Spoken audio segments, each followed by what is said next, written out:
नमस्कार, आप देख रहे हैं जेएमडी न्यूज और मैं हूं आपके साथ कुलभूषण राजदेव। स्वागत है आपका हमारी खास पेशकश ग्रीन पार्क में बल्ला बोलेगा। जी हां, भारत और क्रिकेट का एक रिश्ता जो है बेहद खास हो चला है। जब जब क्रिकेट की दीवानगी चढ़ती है तब तब शोर भी चारों ओर मचता है। और अब ग्रीन पार्क में भारत वर्सेस न्यूजीलैंड का टेस्ट मैच का पहला टेस्ट कल यानी कि 25 नवंबर को खेला जाएगा। कितना रोमांचक होगा ये मैच और किस पर रहेगी खास नजर, इस पर हम चर्चा करेंगे। और हमारे साथ स्टूडियो में दो मेहमान मौजूद हैं। आप सभी को मैं उनसे परिचय करा देता हूं। हमारे साथ है संदीप पांडे जी, पूर्व क्रिकेटर हैं, और साथ ही साथ हमारे साथ संजय दीक्षित जी हैं, क्रिकेट कोच हैं। आप दोनों का स्वागत है आज की चर्चा में।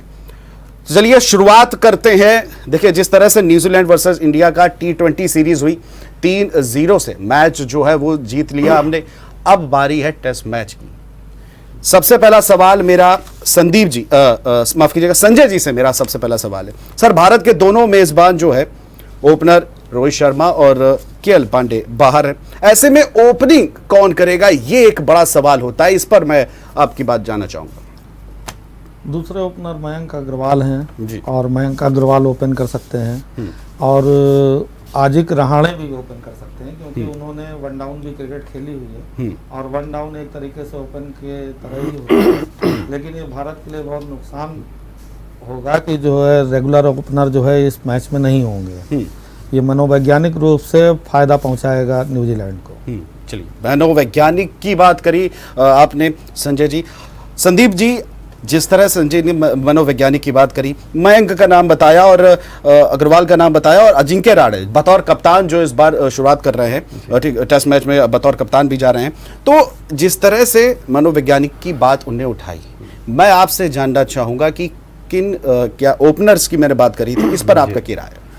मुझे लगता है शुभमन गिल दूसरे ओपनर के रूप में खेलेंगे, क्योंकि देखिए पिछले 3-4 सालों से लगातार अगर बात की जाए ओपनिंग की तो टीम के साथ भी जुड़े हुए हैं। ऑस्ट्रेलिया टूर भी बहुत सक्सेसफुल रहा था, पिछला IPL भी बहुत अच्छा गया था, और ये जब बहुत ज़्यादा हौच पौच हुआ नहीं था कि ओपनर्स टीम के लिए उपलब्ध नहीं थे, रोहित शर्मा अवेलेबल नहीं थे इस सीरीज़ के लिए, उसके पहले भी उम्मीद यही थी कि शुभमन गिल और रोहित शर्मा ही ओपनिंग करेंगे।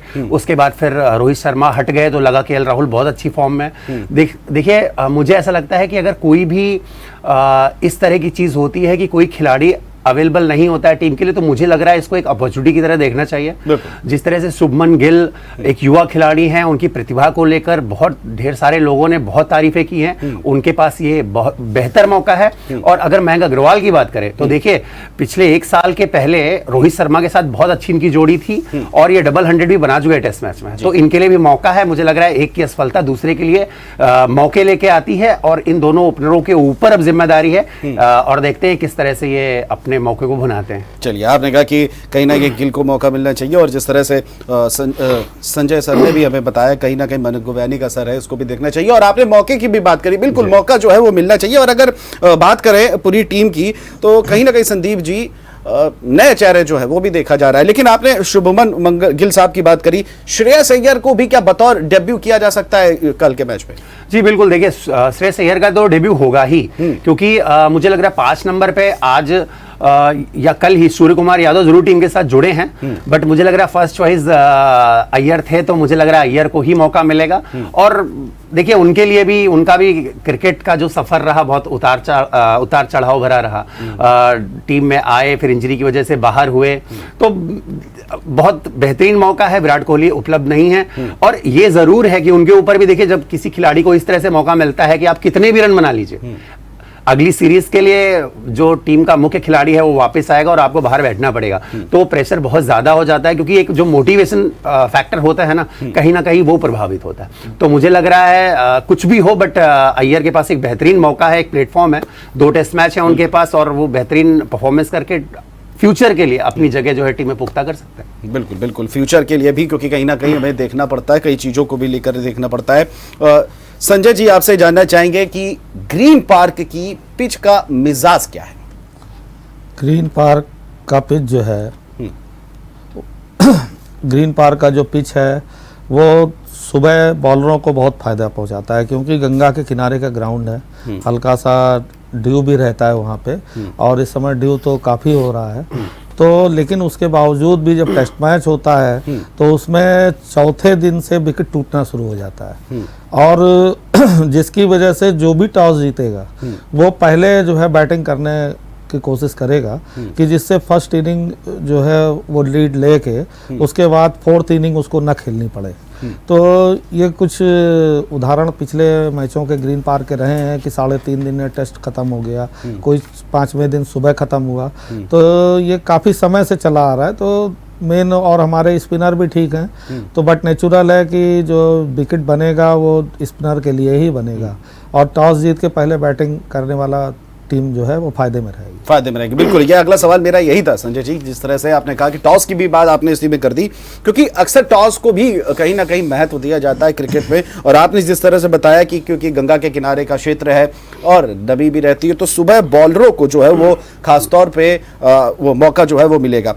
ठीक है, क्योंकि ऐसा संदीप जी, जिस तरह से संजय जी ने भी बात कही है, टॉस को लेकर के भी बात सामने आ रही थी, और उन्होंने कहा कि जो पहले बैटिंग करेगा इनिंग जीतेगा, जो पहले बैटिंग करेगा वो कहीं ना कहीं जीतने के चांस भी है।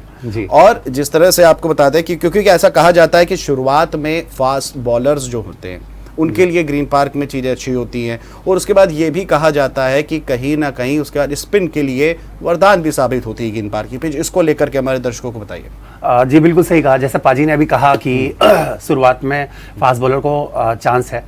इसमें मैं एक चीज़ और जोड़ना चाहता हूँ, पाजी खुद फास्ट बॉलर रहे हैं, उन्होंने भी देखा है जितना देखिए विकेट बहुत ड्राई है, तो जितना ड्राई विकेट होता है वहां पे बॉल उतनी जल्दी खराब होता है, और जहां पर बॉल ज्यादा खराब होता है वहां पे माफ कीजिएगा, वहां पे रिवर्स स्विंग भी गेम में आती है। तो मुझे लगा टी के बाद वाला सेशन, चूंकि क्लाउडी मौसम है आजकल, जो नवंबर दिसंबर का महीना होता है, यहाँ पर ग्रीन पार्क में आप देखिए खुला ग्राउंड है, ग्राउंड भी बहुत, विकेट भी बहुत जो ड्राई होता है, गेंद खराब होती है, तो रिवर्स स्विंग भी गेम में आता है। तो फास्ट बॉलर को अगर सुबह मौका है तो मुझे लग रहा है टी के बाद वाला सेशन है, वहां पर भी फास्ट बॉलर जो है गेम में आएंगे, और अगर उनके अंदर रिवर्स स्विंग कराने की क्षमता है तो जरूर कहीं ना कहीं बल्लेबाजों के लिए मुसीबत खड़ी कर सकते हैं। चलिए, रिवर्स स्विंग जो है वो खेल जो है वो पलट सकता है, ये संदीप जी आपका कहना है। जी संजय जी, जिस तरह से उन्होंने बात करी, स्पिन की बात आई, तो मैं कहना चाहूंगा कि अभी भारत के पास जो मौजूदा टीम है, पहले तो टीम के बारे में बता देते हैं। अजिंक्य रहाणे बतौर कप्तान है, और अगर मैं स्पिनर्स की बात करता हूं तो आर अश्विन है,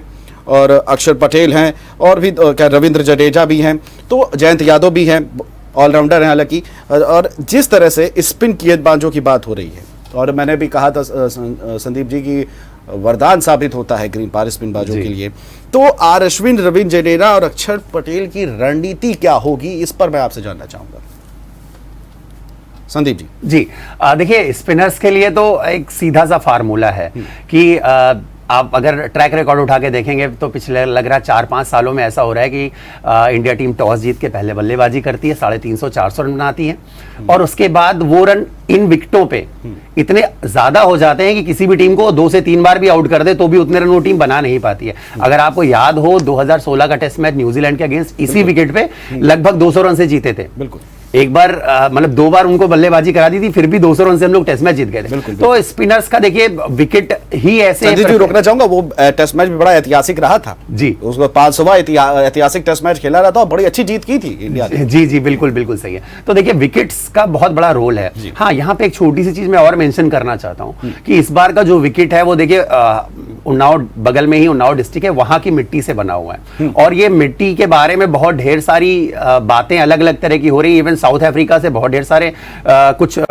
सॉइल टेस्टिंग के लिए भी यहाँ से मिट्टी लेके गए थे, और बहुत तारीफ कर रहे हैं इस मिट्टी की। और जो शारजाह में इस बार आईपीएल और वर्ल्ड T20 हुआ था, उसमें भी जो शारजाह का विकेट था वो ये उन्नाव की मिट्टी से ही बना हुआ था। तो वहां पर भी देखिए रन बन रहे थे, ऐसी बात नहीं थी, वहां पे रन भी बन रहे थे, और जो गेंदबाज कैपेबल था वो टर्न भी करा पा रहा था। तो हो सकता है अगर ऐसा कुछ होता है तो हो सकता है कि फिर गेंदबाजों को थोड़ी मशक्कत भी करनी पड़ जाए विकेट लेने के लिए। तो मतलब कहने का मतलब ये है कि उन्नाव शहर की जो मिट्टी है वो दोनों के लिए बराबरी का रोल अदा कर रही है। अब जी बात तो बिल्कुल सही है। देखिए बट टेस्ट मैच का अगर ट्रैक रिकॉर्ड देखें, मैंने जैसे बोला कि प्रिपरेशन ऐसी हो रही है कि 3.5 दिन में 4 दिन में टेस्ट मैच खत्म हो जा रहा है। मुझे लग रहा है कि किसी भी टेस्ट मैच को आगे बढ़ाने के लिए दर्शकों को और क्रिकेट प्रेमियों को ज्यादा से ज्यादा जोड़ने के लिए मुझे लग रहा है ये चीज ठीक नहीं है। टेस्ट मैच है, 5 दिन का है, दर्शकों को मजा लेने दीजिए। 4 दिन 4.5 दिन अगर टेस्ट मैच चलता है तो ज्यादा जो है गेम भी आगे आएगा और लोगों को जो है मनोरंजन भी ज्यादा होगा। संदीप जी, ये बात आपकी बिल्कुल उठाना चाहूंगा होगा, क्योंकि 5 दिन की बार टेस्ट मैच की आप बात कर रहे हैं कि 3.5 दिन में खत्म हो जाता है और दर्शकों को मजा भी नहीं आता है, कहीं ना कहीं इस पर भी संजय जी ने भी बात करी थी। संजय जी, यही मेरा प्रश्न है, आखिर क्या वजह है कि पहले के जमाने में, मतलब कुछ ही समय पहले की बात अगर करें तो 5 दिन में टेस्ट मैच होता था। आपने भी जिक्र किया कि 3.5 दिन में खत्म हो जाता है, कभी कभी 5वें दिन सुबह ही खत्म हो जाता है। तो क्या वजह बताई जा रही है? क्या लोगों में टेस्ट मैच को लेकर के रोचकता खत्म हो चली है? नहीं, रोचकता नहीं खत्म हुई है। अभी आप इंग्लैंड में देखिए, टेस्ट सीरीज चल रही थी, पूरा स्टेडियम भरा रहता था, काफ़ी लोग देखने आते हैं।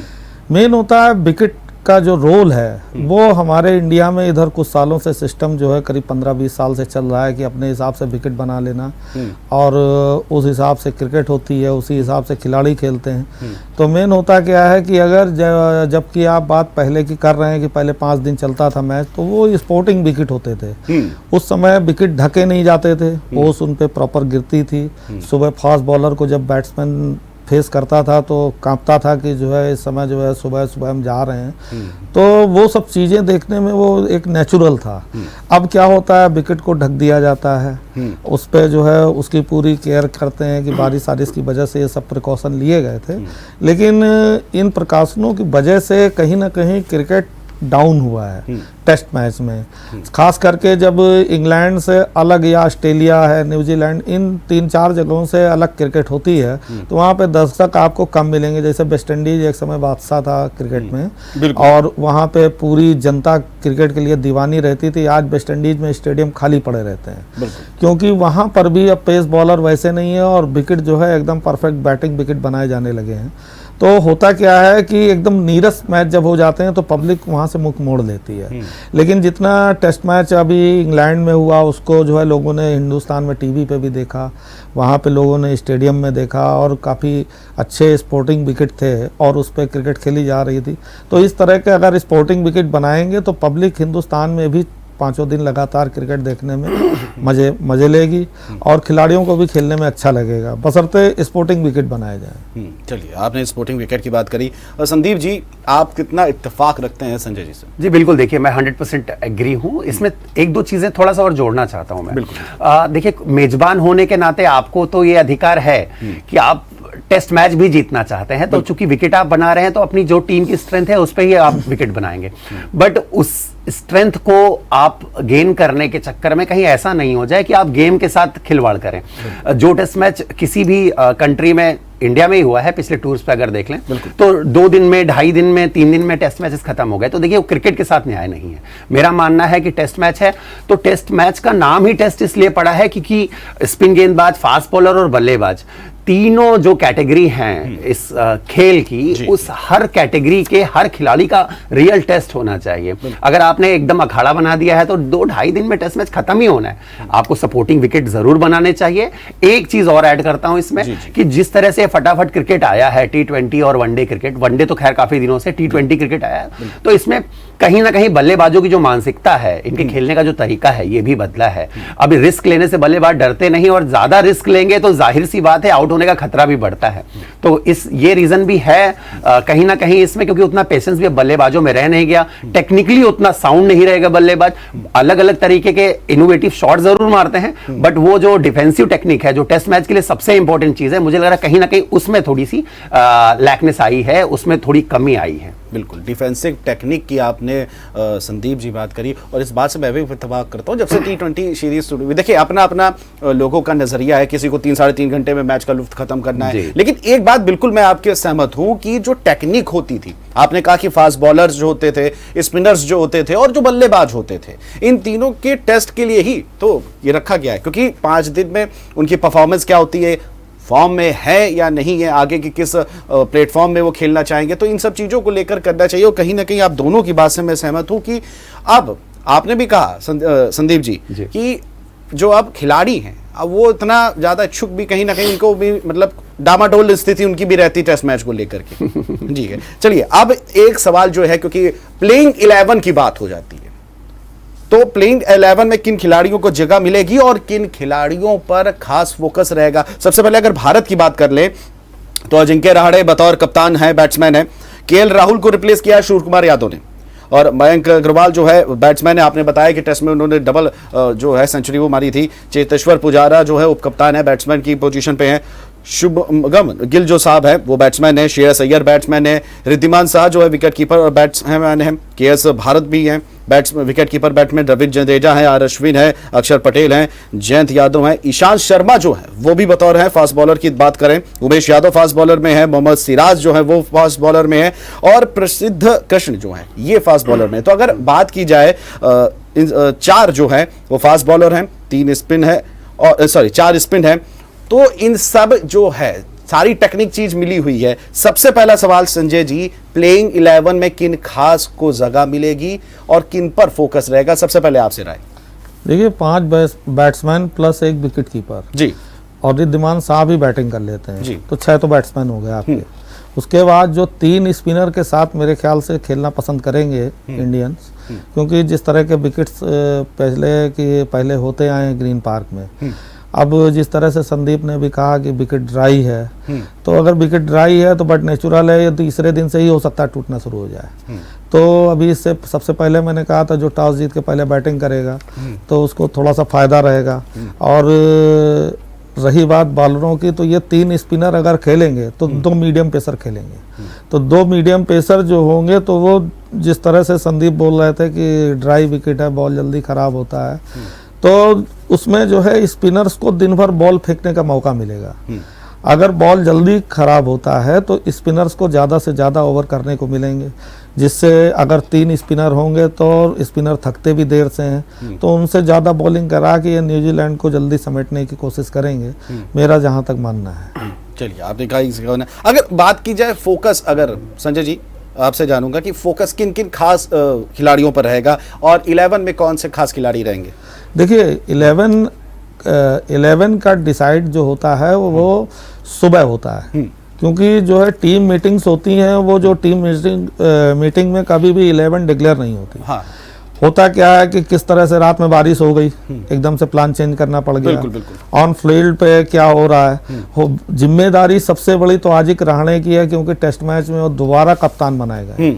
इससे पहले जो है ऑस्ट्रेलिया में उन्होंने सफल कप्तानी की थी, टीम अच्छा खेली थी। अब रही फोकस की बात, तो सिराज को भी बॉलिंग का मौका मिलना चाहिए, क्योंकि सिराज ने काफ़ी अच्छी बॉलिंग अभी पीछे डाली है इंग्लैंड में भी। तो होता क्या है कि ये कप्तान और कोच के ऊपर होता है कि वो जब 2 बराबर के पेस बॉलर फंसते हैं या स्पिनर फंसते हैं, तो उसमें फिर कप्तान और कोच की पसंद होती है कि किस पे वो ज़्यादा भरोसा करता है। तो उसको 11 में, बाकी आपके स्पिनर भी तीनों अच्छे हैं, मीडियम पेसर्स की जो लाइनअप है वो भी बहुत अच्छी है, और मेन बैटिंग में जो है इंडिया को देखना पड़ेगा कि जो है जो अगर 400 से 450 से ऊपर रन बनाते हैं तो इंडिया जो है कुछ जम के बॉलिंग भी कर पाएगी और उसको डिफेंड भी कर पाएंगे। चलिए, ये आपने कहीं ना कहीं चीज़ों को बहुत ही अच्छी तरह से विश्लेषण किया है संजय जी, क्योंकि कहीं ना कहीं इन चीज़ों को भी मायने रखना चाहिए, क्योंकि 6 बैट्समैन हैं, स्पिन 3 है, फास्ट बॉलर की भी बात करी और प्लेइंग 11 की बात भी करी, क्योंकि ये तो मैनेजमेंट का डिसाइडेशन। लेकिन सवाल यही है कि कौन सी बेस्ट टीम रहेगी और जो खिलाड़ी उतरेंगे उनकी परफॉर्मेंस पे भी खासा नजर रहेगी। संदीप जी, संजय जी ने अपनी बात कर दी, अब मैं आपसे भी मेरा यही है कि आपको क्या लगता है कि प्लेइंग 11 में किन किन खिलाड़ियों को जगह मिल सकती है? हालांकि वो तो डिसाइड होता है, लेकिन एक अब मैं आपका भी पॉइंट ऑफ व्यू जानना चाहता हूं। देखिए, जैसे पाजी ने बोला, कॉम्बिनेशन तो मुझे लग रहा है निश्चित रूप पे यही होगा, 5 बल्लेबाज प्लस 1 विकेट कीपर, साथ में 2 फास्ट बॉलर और 3 स्पिनर्स। जो आपका दूसरा एक सवाल था कि किन खास खिलाड़ियों पे नजर होगी, तो मेरा मानना यह है कि 2 जो बल्लेबाज हैं बैटिंग लाइनअप में, पुजारा और अजिंक्य रहाणे, मुझे लग रहा है इनके ऊपर ज्यादा नजरें होंगी। उसके 2 रीजन हैं। सबसे बड़ी चीज तो ये है कि ये दोनों खिलाड़ी सिर्फ एक फॉर्मेट खेल रहे हैं, और आप ये बिल्कुल याद रखिए कि जब आप सिर्फ एक फॉर्मेट खेलते हैं तो आप काफी दिनों तक क्रिकेट से दूर रहते हैं। उसके बाद फिर आप किस तरह से वापसी करते हैं, ये एक देखने वाली चीज है। नंबर दूसरी चीज ये है कि अजिंक्य रहाणे की बात करें और पुजारा की अगर बात करें, तो मुझे ऐसा लग रहा है पिछले अगर 1-1.5 सीजन को देखें तो इनकी क्रिकेट में कहीं ना कहीं या इनकी फॉर्म में कहीं ना कहीं थोड़ा सा डाउनफॉल आया है। एडिलेड की एक इनिंग देख लें या लॉर्ड्स की एक टेस्ट मैच की दूसरी इनिंग देख लें जिसमें कुछ 60 ऑड रन किए थे अजिंक्य रहाणे ने, वो सीरीज में वो इनिंग के बाद उनका कोई भी एक बड़ा स्कोर आया नहीं। एक सीरीज में सेंचुरी लगाने के बाद भी अगर कोई बल्लेबाज 4 टेस्ट मैच की सीरीज में 300 रन नहीं बना रहा है तो मुझे लग रहा है कहीं ना कहीं वो लैक हो रहा है अपनी बैटिंग फॉर्म को लेके। क्योंकि होता यह है कि जब बल्लेबाज इस लेवल पे फॉर्म में होते हैं तो एक बड़ा शतक आता है, साथ में 60-60 70-70 रन की एक आध इनिंग आती है और 350-400 रन आराम से सीरीज में बन जाते हैं, जो कि नहीं बन रहे हैं। देखिए बहुत अच्छी तरीके से लीड किया है अजिंक्य रहाणे ने, बट एक फॉर्म उनका जो है वो चिंता का विषय है। मुझे लग रहा है अगर पूरी बैटिंग लाइनअप विराट कोहली, रोहित शर्मा के साथ यहाँ पे सब लोग होते तो एक बार हम आज इसी स्टूडियो में बैठ के ये चर्चा कर रहे होते क्या अजिंक्य रहाणे की जगह बनती है टीम में। लेकिन आज चूंकि वो 2 बल्लेबाज नहीं है इसलिए हमारी नजरें जरूर होंगी अजिंक्य रहाणे के ऊपर कि वो किस तरह से टीम को देके लीड करेंगे। वो उनके अंदर स्किल है, बट वो अपनी फॉर्म कैसे दिखाएंगे ये देखने वाली बात है। बिल्कुल, ये भी देखने वाली बात है। और बतौर कैप्टन सेकेंड टाइम वो उतर रहे हैं, और क्योंकि ऑस्ट्रेलिया में भी उतरे थे, प्रदर्शन अच्छा रहा था जिस तरह से उन्होंने बताया। लेकिन जो ये बात साहब आपने गलत कर ली। अब बात कर लेते हैं मेहमान टीम यानी कि जो आ रही है न्यूजीलैंड, उसके विषय में। तो सबसे पहला उनके क्या कहते हैं कितने खिलाड़ी रहेंगे? केन विलियमसन बतौर कैप्टन है, विकेट कीपर में टॉम ब्लेंडेडन है। और अगर मैं 2 खास खिलाड़ियों की बात करता हूं, केन विलियमसन की बात करता हूं और रॉस टेलर की बात करता हूं, बैट्समैन है, इन पर क्या खास नजर रहेगी? क्योंकि हालिया अगर मैं बात करूं संदीप जी, तो टेस्ट मैच की चैंपियनशिप भी रह चुकी है न्यूजीलैंड। जी देखिए, ये टॉपिक हमारा प्रोग्राम लगभग 20 मिनट का हो गया और ये चीज उठी नहीं। मैं यही सोच रहा था। नहीं, मैं आने वाला था, मैंने कहा पहले मैं मेजबान टीम की बात कर लेते फिर मेहमान की बात। जी देखिए, बड़ा मुझे तो बहुत अजीब लगता है ये सोच के भी कि एक ऐसी टीम जो वर्ल्ड टेस्ट चैंपियनशिप में चैंपियन हुई है और फाइनल में उसने हमें हराया है और उसके खिलाफ हम टेस्ट मैच खेलने जा रहे हैं और हमारी लगभग बी टीम जो है उसके सामने उतर गई है। हमें लग रहा है इस टेस्ट मैच को और ज्यादा गंभीरता से लिया जाना चाहिए था और जो हमारी प्रीमियम 11 है वो इस मैच में उतरनी चाहिए थी। खैर देखिए, खिलाड़ी तो चूंकि आउटडोर गेम है तो किसी भी रीजन से, इंजरी के रीजन से, किसी भी रीजन से वो टीम में फेरबदल हो सकता है। बट न्यूजीलैंड की टीम की देखिए स्ट्रेंथ जो है, जो मिडिल ऑर्डर है, इनकी बल्लेबाजी तो इन्हीं 2 खिलाड़ियों पर निर्भर है। बाकी जो इनकी गेंदबाजी है, ट्रेंट बोल्ट शायद अवेलेबल नहीं होंगे इस मैच में। मुझे लग रहा है जेमिसन और एक जो दूसरे इनके फास्ट बॉलर हैं, मुझे नाम याद नहीं आ रहा है, टीम साउथी वो अगुवाई करेंगे मुझे लग रहा है तेज गेंदबाजी की। देखिए फास्ट बॉलिंग इनका हमेशा जो है इनका वेपन रहा है। न्यूजीलैंड की टीम कैसी भी हो, इंडिया की टीम कभी भी टेस्ट मैच खेलने गई न्यूजीलैंड में तो जीत के आ नहीं पाई है। मगर इसी के उलट अगर न्यूजीलैंड की टीम इंडिया आई है तो आज तक हिस्ट्री में सिर्फ 2 टेस्ट मैच जीती है। बिल्कुल, 34 टेस्ट मैच हुए हैं और उसमें 2 ही जीती है अभी तक। जी बिल्कुल। तो कहीं ना कहीं ये जो आंकड़ों का खेल है ये भी एक बहुत रोमांचक स्थिति उत्पन्न करता है। मुझे लग रहा है यही रीजन है जिसकी वजह से बहुत ढेर सारे खिलाड़ियों को आराम दे दिया गया। बिल्कुल, और कहीं ना कहीं एक प्रेशर भी होता है संदीप जी कि 34 में से 2 में हाथ जीते हैं, 16 हारे हैं और 16 ड्रॉ हुए हैं। तो कहीं ना कहीं ये भी प्रेशर जो है ऐतिहासिक जीत कर बनाने का ये भी कहीं ना कहीं रहता जरूर है। चलिए ठीक है संजय जी, इस पर मैं आपकी राय जानूंगा, लेकिन जिस तरह से आज हम चर्चा कर रहे हैं और एक छोटे से ब्रेक के लिए रुकेंगे, फौरन लौटेंगे और फिर मैच को लेकर के चर्चा करेंगे।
ब्रेक के बाद स्वागत है आप सभी का हमारी खास पेशकश ग्रीन पार्क में बल्ला बोलेगा में। ब्रेक पे जाने से पहले हमारे साथ संदीप जी थे और उन्होंने हमसे बात की थी न्यूजीलैंड को लेकर के और इसी पर हम दोबारा चर्चा शुरू करेंगे। संजय जी हमारे साथ जुड़े हैं।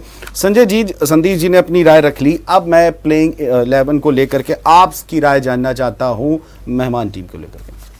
मेहमान टीम जो है कप्तान विलियमसन की वापसी हो चुकी है और उनके बैट्समैन लगातार अच्छी परफॉर्मेंस कर रहे हैं। भले ही पिछले T20 उन्होंने हारे तीनों, लेकिन हिंदुस्तान में हारे। लेकिन जितना भी तीसरी जगह पे क्रिकेट हुई है वहाँ पे न्यूजीलैंड हमेशा हमारी टीम पर भारी रही है, क्योंकि अभी इंग्लैंड भी बेस्ट चैंपियनशिप का फाइनल खेला जा रहा था इंग्लैंड में, वहाँ पे इंडिया को हार का सामना करना पड़ा। इसके पहले भी न्यूजीलैंड वर्ल्ड कप में वनडे में भी इंडिया से हार चुकी है तीसरी जगह पे। तो न्यूजीलैंड बाहर हमेशा भारी पड़ जाती है हमारे ऊपर। और उनका जो बैटिंग लाइनअप है उसमें विलियमसन का खासकर रोल ये रहता है कि टीम को वो संभाले रहते हैं। अगर विलियमसन का विकेट निकल आता है तो पूरी टीम एक तरीके से डैमेज हो जाती है, क्योंकि विलियमसन के लेवल का बैट्समैन न्यूजीलैंड के पास है नहीं पूरी टीम में। अब रही बॉलिंग की बात, तो बॉलिंग में जो अभी लास्ट टेस्ट मैच हुआ था इंग्लैंड में, उसमें जेमिसन ने बहुत घातक बॉलिंग की थी और उसी बॉलिंग पे इंडियन बैट्समैन भी आउट हुए थे सारे। टीम साउदी ने सपोर्ट किया, ट्रेंट बोल्ट इस सीरीज में नहीं है, आराम करने की वजह से चले गए हैं। लेकिन जो न्यूजीलैंड की जो खेलने का तरीका है वो जो है पूरा बैटिंग जो है उनका विलियमसन के इर्द गिर्द नाचता है और थोड़ा सा मिचेल इधर अच्छी बल्लेबाजी कर रहे हैं। तो कुल मिला के एक संतुलित उनकी टीम है। अगर ट्रेंट बोल्ट नहीं है, लेकिन जो है कुल मिला के संतुलित है और वो ठीक क्रिकेट खेलेगी। तो चलिए, कहीं ना कहीं आपने ये कहा कि जो विलियमसन हैं कैप्टन, वो बैकबोन है न्यूजीलैंड की इस समय। संजय जी विलियमसन का, क्योंकि लगातार काफ़ी सालों से कप्तानी कर रहे हैं, टीम को समझते हैं वो। और मेन कप्तान को ये होता है कि मेरा कौन सा खिलाड़ी कितना क्या कर सकता है, उसको उस तरह से वो वहाँ पे इस्तेमाल करना, ये विलियमसन को बहुत अच्छी तरह आता है। क्योंकि अभी सनराइजर्स हैदराबाद की भी कप्तानी उन्होंने पीछे की हुई है और सनराइजर्स हैदराबाद को काफ़ी उन्होंने मतलब परफॉर्मेंस भी दी उसमें और उसको जिताया भी। तो एज ए कैप्टन आजिक राणे से कहीं वो भारी भी पड़ेंगे डिसीजन लेने में, लेकिन बाकी कमाल जो है विकेट पे होगा। जो विकेट पे अच्छा क्रिकेट खेलेगा वही टीम जीतेगी, वो चीज़ अलग है। लेकिन कहीं ना कहीं अनुभव में न्यूजीलैंड जो है भारत से ऊपर रहेगी। बिल्कुल, भारत से ऊपर रहेगी, ये बात बिल्कुल सही बोली। और जिस तरह से संदीप जी ने बोला कि वहाँ हम नहीं जीत पाए और यहाँ वो नहीं जीत पाए 2 मैचों के अलावा। खैर, जिस तरह से संजय जी बातचीत चल भी रही है न्यूजीलैंड को, क्योंकि देखिए प्रीमियम टीम भी है और यहाँ कहीं हमारे पास कई नए चेहरे हैं किसी कारणवश। लेकिन अगर हम बात कई और चीज़ों की करें, रॉस टेलर की अगर बात करूँ तो काफ़ी नाम उनका भी आ रहा है कि उनको क्या मौका दिया जाएगा बतौर बैट्समैन। नहीं, बैट्समैन तो रॉस टेलर तो खेलेंगे, वो उनके मध्यक्रम के बहुत अच्छे बल्लेबाज हैं और अनुभवी भी हैं, वो तो खेलेंगे। गुप्टिल भी हैं।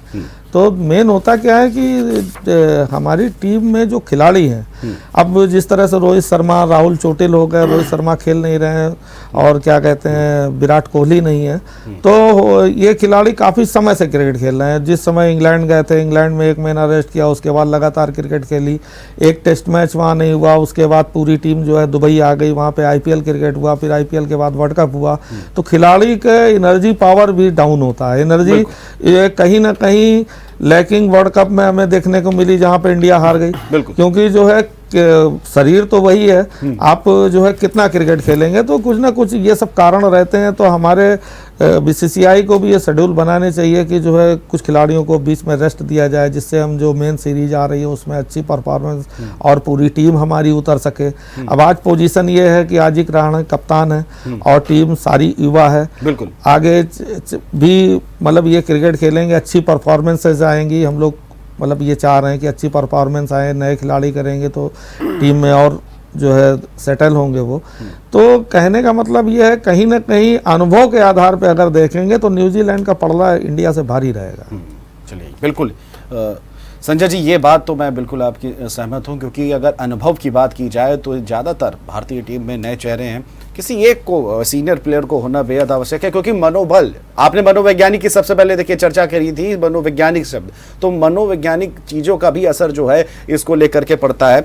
अगर बात की जाए, न्यूजीलैंड की हम बात कर रहे हैं, संदीप जी आप पूरी तरह से सहमत है बात पे, इस पर भी मैं आपसे राय चाहूँगा। लेकिन अगर दबाव की बात की जाए जी, तो न्यूजीलैंड की वर्तमान में जो टेस्ट चैंपियन टीम भी है, इसके खिलाड़ियों पर किस तरह का दबाव होगा? हालांकि जिस तरह से संजय जी ने बताया कि अनुभव में थोड़ा सा टीम जो हमारी युवा है, कम है, कोई एक सीनियर प्लेयर होना चाहिए, लेकिन इतिहास भी अगर हम देखें तो उस चीजों के हिसाब से क्या कुछ आपका कहना है? देखिए, दबाव तो निश्चित तौर पे होगा, क्योंकि अब न्यूजीलैंड की टीम सिर्फ न्यूजीलैंड की एक क्रिकेट टीम नहीं है, वर्ल्ड चैंपियन है।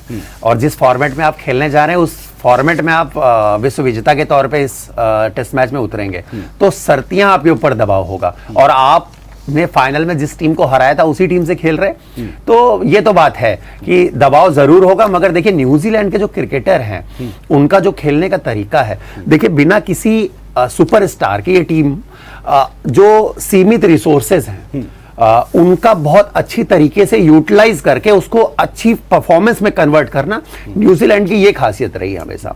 उनके पास कोई बहुत बड़े स्टार कभी भी नहीं रहे, मगर जितने भी खिलाड़ी रहे, हर खिलाड़ी ने अपना योगदान देके एक टीम वर्क के तरह से काम करके और बड़े बहुत अच्छे अच्छे मैचेस जीते हैं। तो ये खासियत रही न्यूजीलैंड टीम की। मगर जैसा कि आपने कहा, दबाव की बात है तो जरूर दबाव होगा। और देखिए, जिम्मेदारी भी बढ़ती है। जब आप कोई एक टैग लेके आते हैं कहीं पर, तो आपके ऊपर जिम्मेदारी भी होती है कि उस टैग को आप जस्टिफाई करें। सिर्फ ऐसा लोग ना समझे कि हाँ ठीक है, इंग्लैंड में टेस्ट मैच था, बारिश हो गई, आपके फास्ट बॉलर, आप इत्तेफाक से टॉस भी जीत गए, फास्ट बॉलर चल गए। नहीं, ऐसा होना नहीं चाहिए। वो परफॉर्मेंस में दिखना चाहिए और लगना चाहिए कि हाँ आप वास्तव में एक विश्व चैंपियन है। बिल्कुल बिल्कुल, कहीं ना कहीं बिल्कुल आपने बिल्कुल बात जो है पूरी स्पष्ट तौर पे बोली। और संजय जी की बात से भी मैं इत्तेफाक रखता हूँ। आपने मौसम की बात छेड़ दी, मौसम शब्द से मुझे एक चीज़ और याद आ गई। संजय जी, हालांकि वैज्ञानिकों ने तो ये बोल रखा है कि 5-6 दिन तक, और अगले टेस्ट में जो 3 तारीख को है मुंबई में, वहाँ पे भी मौसम जो है वो साफ रहेगा। तो अगर मैं मौसम की बात भी कर लूँ भाई, अगर देख लीजिए नमी बढ़ी, अगर कोहरा बढ़ा, मौसम का असर क्या रहेगा इसको लेकर के? संजय जी, सबसे पहले आप।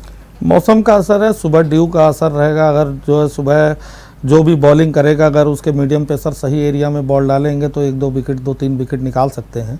और 1 घंटा जो शुरू का माने रखता है मीडियम पेसर के लिए, क्योंकि उसके बाद फिर ड्यू खत्म होने लगता है और जो है बॉल भी थोड़ा सा पुराना हो जाता है।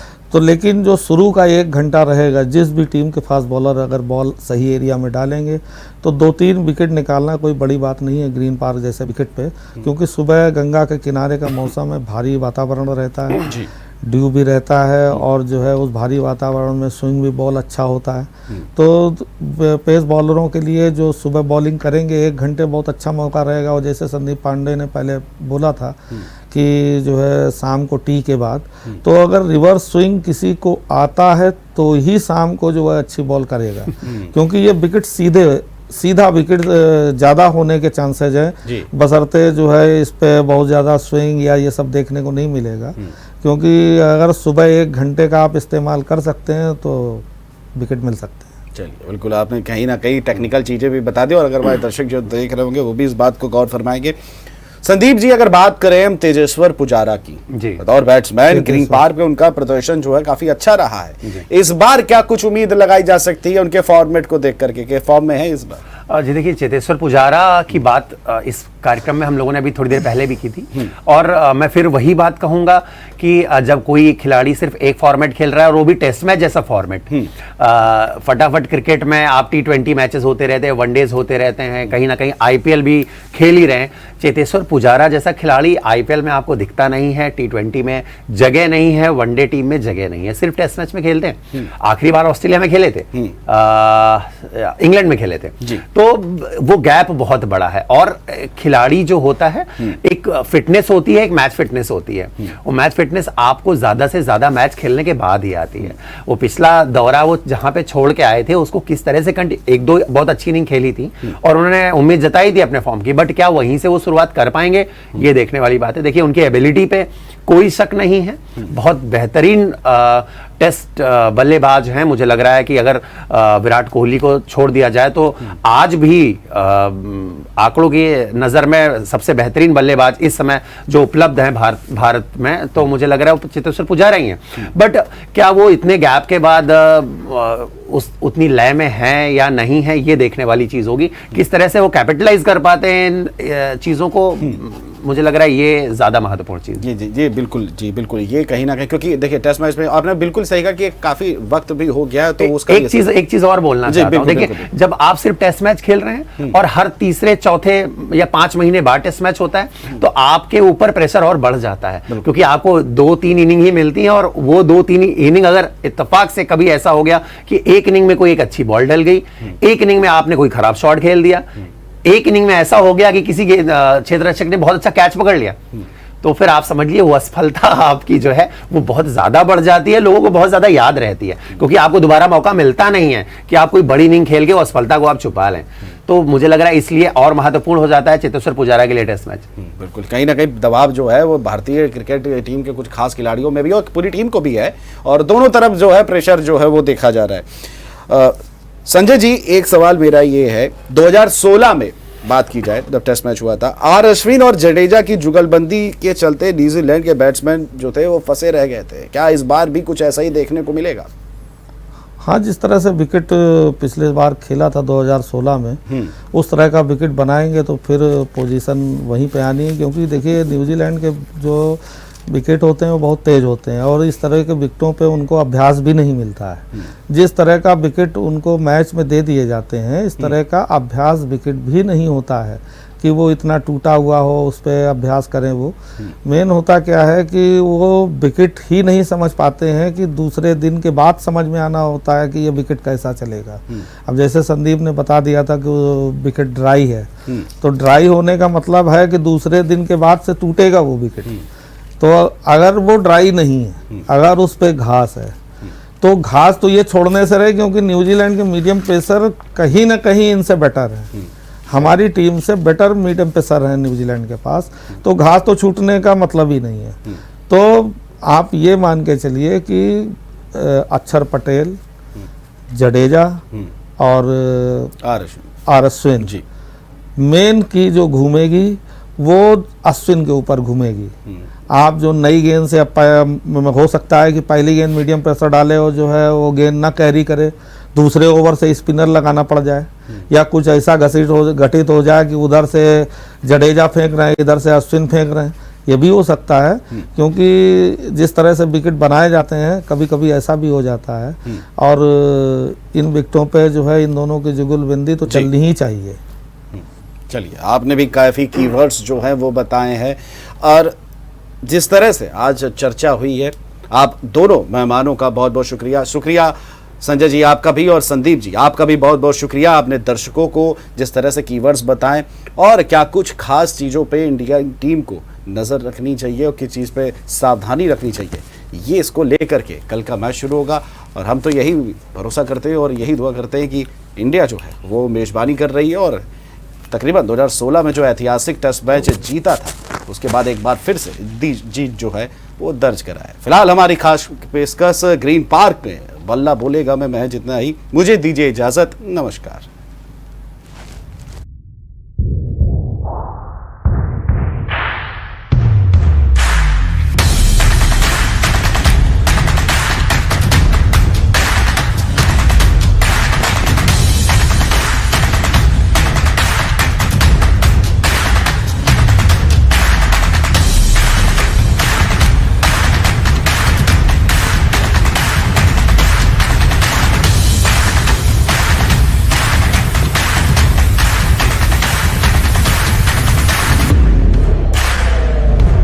अगर आपको हमारा वीडियो पसंद आया हो तो हमें लाइक करें, सब्सक्राइब करें और ज्यादा से ज्यादा शेयर करें, और हाँ, बेल आइकॉन दबाना ना भूलें ताकि हर खबर का अपडेट आप तक पहुंचे तुरंत। आप हमें इंस्टा, ट्विटर और फेसबुक पर भी फॉलो कर सकते हैं। हमारी आईडी है @JMT News।